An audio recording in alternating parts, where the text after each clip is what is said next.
Hi అండి అందరికి. మటన్తో ఎప్పుడైనా దాల్చా ట్రై చేశారా? చేయకపోతే తప్పకుండా ట్రై చేయండి. ముందుగా స్టవ్ వెలిగించి కుక్కర్ పెట్టుకొని కుక్కర్లో ఆయిల్ వేసుకొని గరం మసాలాలు వేసుకొని వేగనివ్వండి.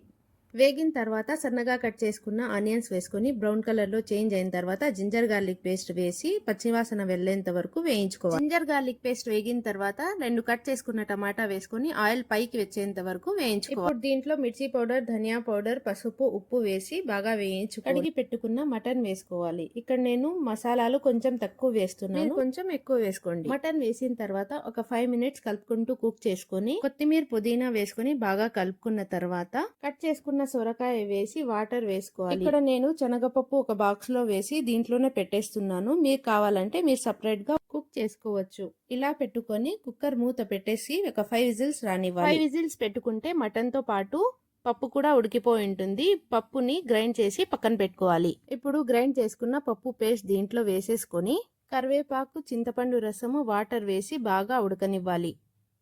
ఒక 2 to 3 బాయిల్స్ వచ్చిన తర్వాత దింపేసుకోవడం అంతే. మన మటన్ దాల్చా రెడీ. ఈ దాల్చా బగారా రైస్ తో పాటు తింటే భలే ఉంటుంది. థ్యాంక్ యూ ఫర్ వాచింగ్ అండి. Keep watching.